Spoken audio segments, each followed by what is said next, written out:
Hi and welcome to another narration presented by yours truly, Cryptids Roost.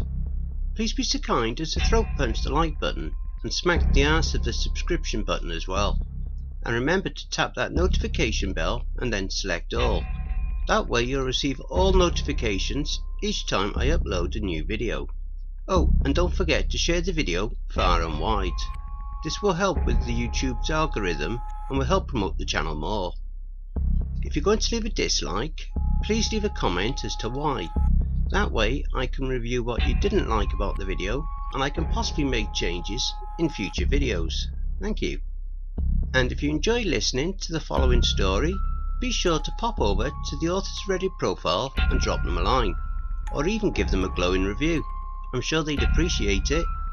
The link to their Reddit profile will be below in the description. So grab your coffee, sit back and enjoy the show. And don't forget, where fear is, happiness is not. I work in a restaurant for cannibals, but I am the only human employee. This fantastic series is written by Darkly Gathers, a wonderful author over on Reddit's NoSleep subreddit. Can I take your order, sir? I asked the patron, notepad in one hand, pen in the other, held steady. The creature looks me over. One of his eyes remains fixed on the menu before him. The other rolls with a wet squelch, rotating independently and hungrily giving me the once over. I'm used to it. Such is the day of a human that works in a restaurant that serves primarily human flesh. The man licks his lips with a dark tongue. Though of course he isn't a man, not really.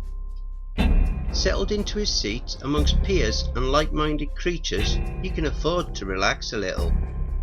The colours of his suit start to fade, and it becomes disturbingly clear that he isn't wearing a suit at all. He has simply altered the colours and shades of his own crustily scaled skin like a chameleon. His eyes have begun to bulge from their sockets, yellowing as they grow, pupils expanding and contracting. He grins, revealing the multiple layers of grey-green teeth behind his cracked lips and a slippery black tongue.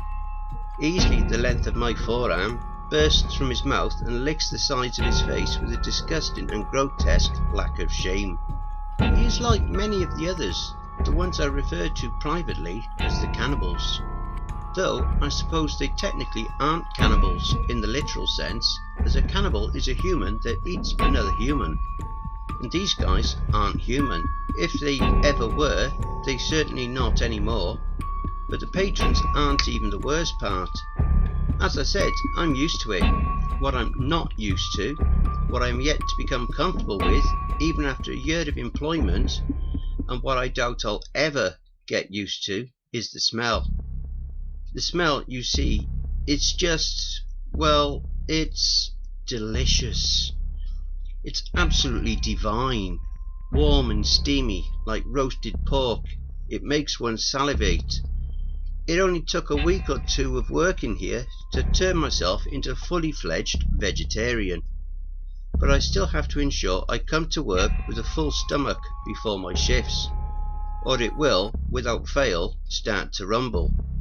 The air just smells so damn good, and it sickens me. I am deeply disturbed by how tasty the smell of freshly cooked human flesh really is. I hate it, and there's nothing I can do. I've tried and I've tried to get out of my contract, but there is simply no way out. 12 months ago, I fell victim to a series of unlikely and unfortunate events. Events that saw me bound to this terrible restaurant, bound by the contract. I am forced to uphold it utterly and totally, and the owner refuses to release me. And even if she ever did, what then? Would she carve me up and serve me to the guests? I like to think that she wouldn't. I would hope that she really does see me as a colleague of sorts, and that we could part ways naturedly. That she would allow me to just leave, but I'm not sure, and that frightens me, the uncertainty. I hope you don't think I'm a monster, by the way, for referring to the freaks that run this sickening place as colleagues, but I've learnt a few things in life. You've got to look out for number one, because no one else will. As much as this restaurant horrifies and disgusts me, I have to look after my own best interests. And that includes keeping my colleagues on side, keeping my head down and doing my bloody work. I come in when the rota demands, and one day my contract will end, and hopefully I will be let free. And if not, well, I'll cross that bridge when I come to it. "Get a move on, Godfrey," warbles his female companion from across the table with a little belch.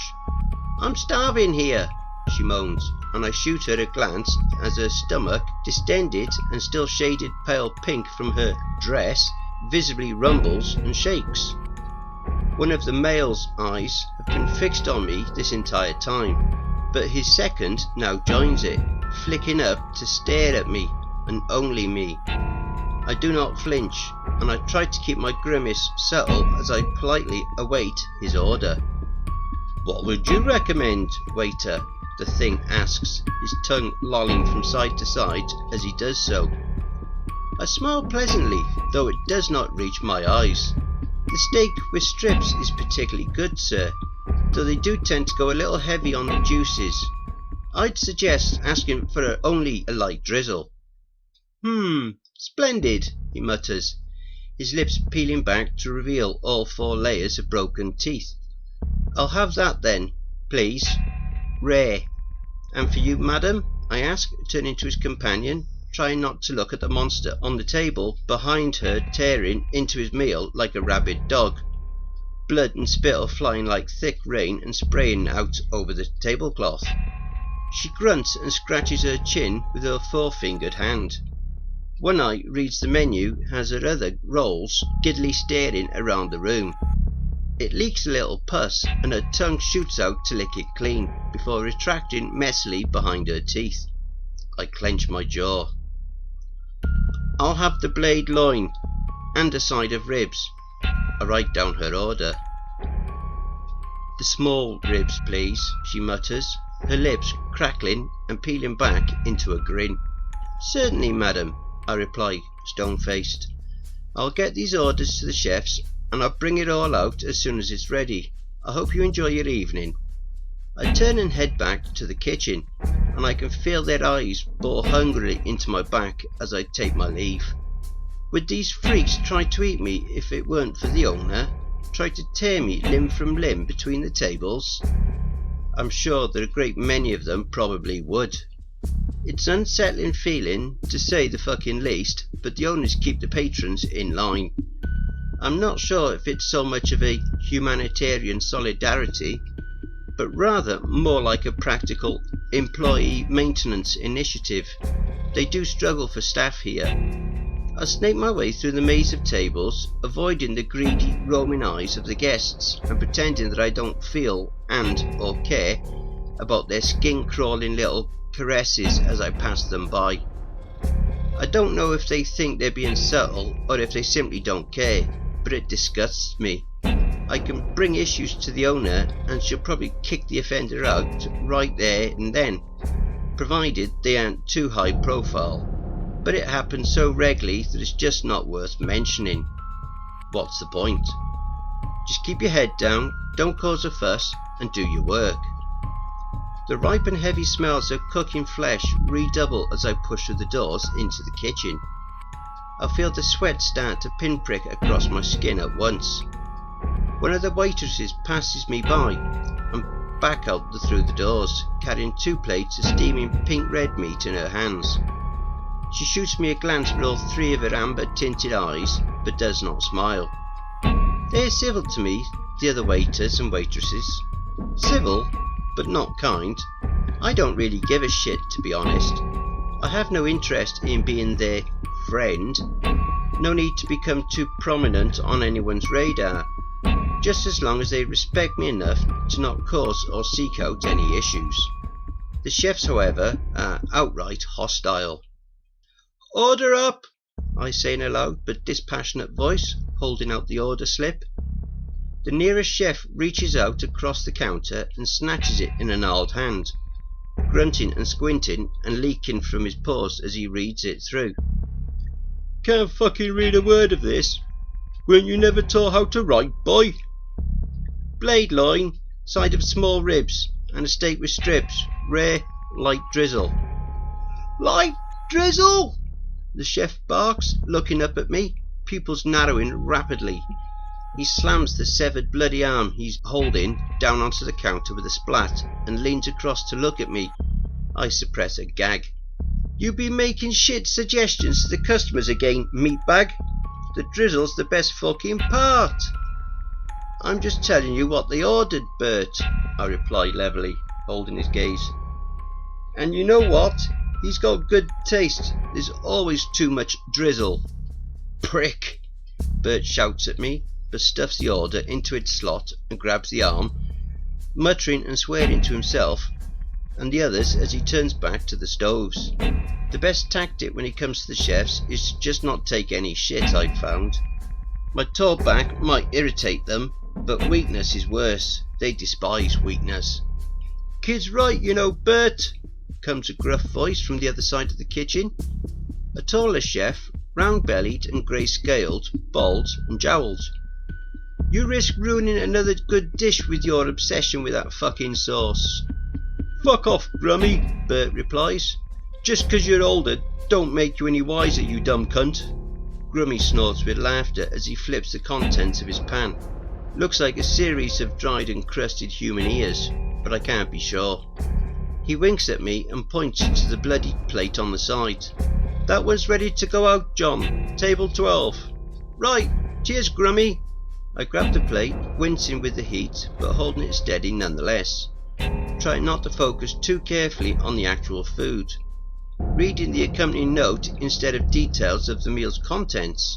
Grummy's the only one in the kitchen who's actually decent to me. I'm not sure why. The cynic in me half believes he's trying to groom me, biding his time for the perfect opportunity to cut me down and carve me up. But then again, perhaps not. I vouched for him once at an important juncture when one of the other chefs kept screwing up the orders. Back in my first month of employment, I was witness to a great deal of kitchen chaos and inter-staff fighting. The head chef at the time was losing his wits and pinning all the blame for his fucked up orders on Grummy, and everyone believed him, too wrapped up in their own shit to see what was going on for themselves.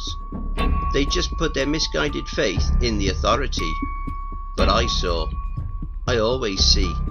I see things the others don't, even with those roaming eyes of theirs. So I vouched for him, for Grummy. I tried to keep it on the down low, and only told the owner, but one thing led to the next, and the head chef was quickly fired. Grummy won back his respect, and he recently earned the title of head chef himself. Information, regardless of his source, has a tendency to leak through the cracks and trickle down, and Grummy became much nicer to me after that. I suspect he found out where his support came from, one way or the other. I carried the order out to table 12. Waiter! Calls a woman from one of the tables to my left. I shoot her a glance as I pass her by. Her jaw protrudes out to the side at awkward angles and cracks as she speaks. Red goo leaks from her lips. We need some extra sides over here. I'll be right with you, madam. Apologies.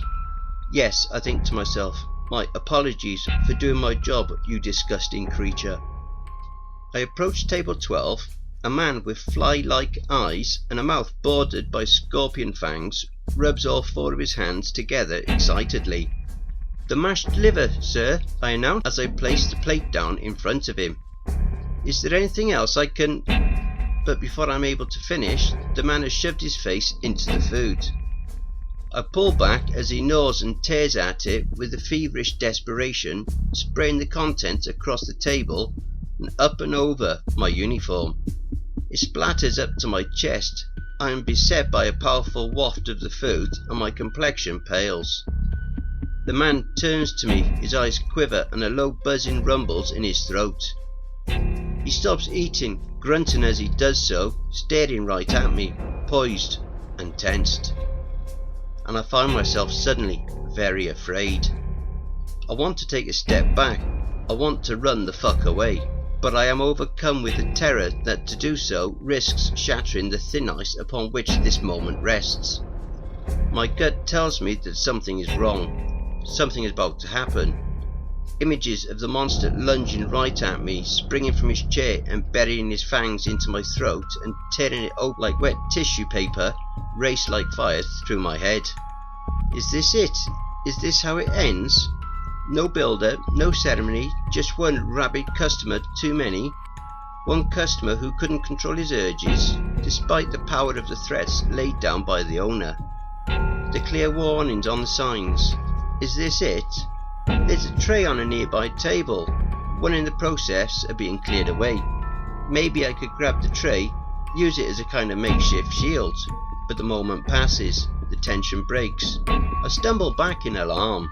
Instead of attacking me, however, the creature doubles over. He stands, clutching at his neck. He screeches, a noise which is quickly cut off by a gurgling and a spluttering in his throat. I stared at him for a second or two in confusion. Some of the other nearby patrons have turned to look as well. The man's distress grows. He grabs me by the collar, then releases me almost instantly. He slams his many fists down against the table. He knocks over his chair and stumbles into the next table over. Everyone is looking now, staring at the commotion, and I realise. Is he choking? After another second or two, I think that perhaps he is. What would you do in this situation, I wonder? I weigh up my options. Everyone's gaze is focused on the creature, but it'll become apparent quite quickly who the closest employee was at the time of the incident. It's possible that there are staff eyes on me right now. Don't make a big deal of it, John, but do what needs to be done. Right. I step quickly behind the monstrous man. I grab hold of the cuff of his shirt to stop him from flailing, though it becomes immediately clear that I have grabbed nothing but a roll of scale flesh, and start slamming the heel of my hand in between his shoulder blades. "What the devil are you doing?" shouts a man from the next table. "Saving his life, sir," I reply back through grunts as I bring my hand down hard for the 5th time. Still the creature chokes, his chest rising and falling rapidly as he wheezes. Very well, here goes nothing, I think to myself as I step forward and reach both arms around him. Time to find out if the Heimlich manoeuvre works on these things. I ball up one of my fists against the place I presume his solar plexus to be, and I bring the palm of my other hand down and onto it, hard with the force of a punch.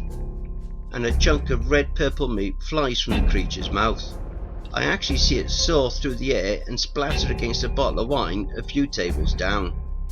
The man staggers and wheezes, filling his lungs with great bouts of air. It's difficult to gauge expression on that monstrous face of his, but he turns to me, and if I had to hazard a guess, I'd say he looked rather bewildered, to be frank. You saved me," he splutters, but I just lead him back to his seat, ignoring the round of applause, and that now rolls across the restaurant floor. A bizarre situation, indeed. I just make sure that he is alright, and still reeling from the palpitations caused by my first suspicion, and make a hasty escape to the storeroom as professionally as I can, avoiding eye contact with all as I do so. I wonder as I walk whether or not I acted correctly, whether my moves were wise, whether the creature was worth saving. You didn't do it for him, you did it for you. It was easier to do something than to do nothing. But even now, even after saving one of their own, I still feel their hungry glances. I still shiver at their clammy touches, this time under the guise of congratulations. I still see them lick their lips and sweat as I pass them by.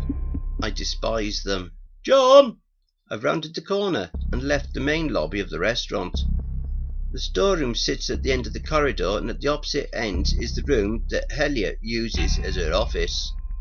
That's her name, the owner, Helia. I look up at the sound of her voice. "I saw what you did there, John. Don't think I didn't see." For some reason, the first emotion that passes through me is fear, but I try to force it down. Why should I be afraid? I didn't do anything wrong, did I? It's fascinating how even the mere tone of an authority figure can make you doubt yourself. Yes, I reply as coolly as possible, doing my best to maintain a neutral expression. Yes, she repeats, chuckling, her chin's wobbling as she does so. You saved our customer's life. You're a hero. I work in a restaurant that serves my fellow man up on a platter. I'm not a fucking hero.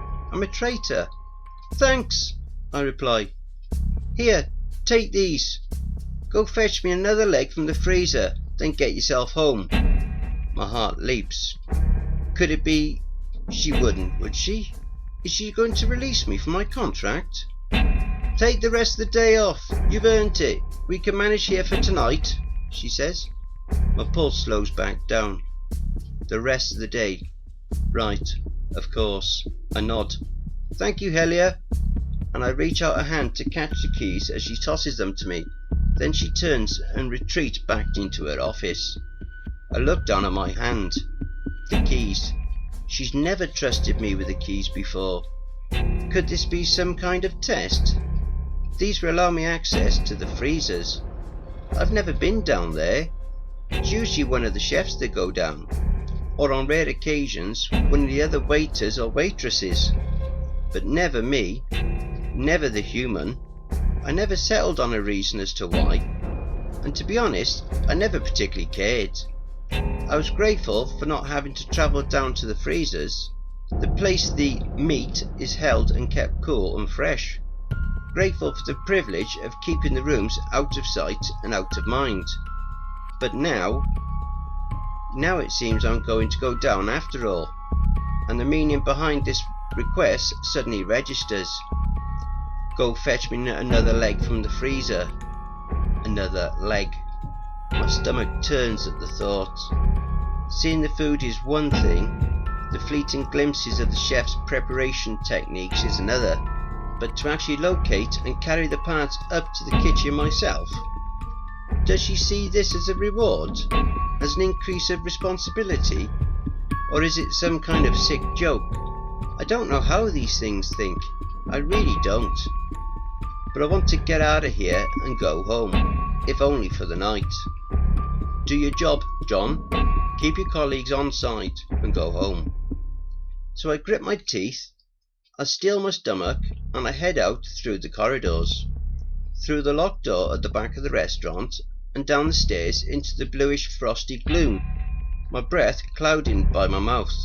I shiver as I descend, down into the dark. I step heavily onto the floor, and I start to stroll the length of this new corridor. A leg. The kitchen needs a leg. I push through the nearest door, and I come to a sudden stop. And I realise that I should not have come down here. I should have refused her offer. I should have taken the keys back to her office. I should have passed the buck to somebody else. All these thoughts and more flood to the forefront as I stare in horror at the pieces of human that are hooked and packaged around the room. Arms, legs, chunks of unidentifiable flesh, a torso, hooked and stripped of limbs. A bucket of hands sit on the ground to my immediate right, and in the corner are a pail of heads. I don't need to look directly at them. I can tell. I can see their wide and staring eyes, lifeless and empty. I stagger back and out to the room, stumbling and tripping down to the ground with a loud thud. Jesus Christ, I shout. Fuck this terrible place. Fuck it. I sit myself up against the wall, running my hands through my hair as the sweat freezes against my back, collecting my breath. I'll go back up. I'll pass the keys to another employee. Tell them that Helia herself requested to retrieve the leg, because I'm sure as fuck not doing it. I'm not spending another unnecessary second in this nightmare basement. I may be bound to employment, but Helia can't force me to come down here. She can't. My thoughts are interrupted by a voice, soft and weak, and a little further down the corridor. Hello? I turn and stare, heart pounding once again. Hello? It comes for a second time. It's high pitched. Sounds like the voice of a little girl. Please? She whimpers. Is anyone there? Don't forget, if you enjoyed listening to this story, be sure to pop over to the author's Reddit profile and drop them a line, or even give them a glowing review. The link to their Reddit profile will be below in the description, and don't forget to check out the merch store. The link will be in the description and also in the video thumbnail. If you would like an honourable mention, send in a snapshot of yourself with your purchase and I'll feature it in one of the videos. Have you written a creepypasta story you would like me to narrate? Have you had any cryptid sightings, paranormal or supernatural encounters? You can submit your stories and your encounters on any other mail and send it to cryptidsroost@gmail.com. If you would like to remain anonymous, that's fine with me. I also have a Facebook group, Twitter, Reddit and Discord. And if you would like to support the channel and help make it grow, my PayPal is paypal.me/cryptidsroost. Again, that will also be below. And don't forget, where fear is, happiness is not.